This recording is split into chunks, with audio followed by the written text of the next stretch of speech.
my friends on the left in this state, and I'll use this as a moment to make a brief aside.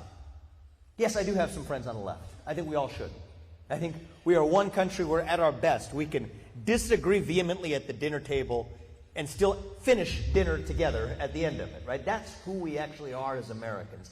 And I talk about this. I think one of the fairer questions I'll get from some friends on the left in Ohio is, wait, how are you going to do all those things? Because you just said you were going to cut property taxes. You said you're going to take income taxation down to zero. But you also said you're going to improve the quality of public education when that's exactly how you pay for public education. That doesn't make sense. It's a fair question. But it turns out education and our standards in education aren't just an accounting debate.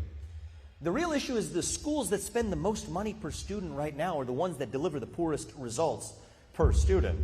And the schools that have seen the greatest increases in funding since the COVID-19 school closures are the ones that have seen the greatest declines in academic performance. So I'm not saying that cutting funding automatically improves performance, but what I am saying is that there's a different problem we have to address in those public schools, and that is bringing back the idea of standards. Some of this is controversial. You don't get something done if you're not willing to actually do the hard thing, even if it is controversial. If you care about somebody, you tell them the truth. If you care about yourself, you can just tell them what they want to hear. I'm going to give you the truth. On my watch in the state of Ohio, we're going to bring back the third grade reading guarantee. That means that every kid by the end of third grade, they should be much earlier, but at least by the end of third grade is going to be able to read. And if you can't do that, you're not going to fourth grade until you can. That's how you improve literacy in this state.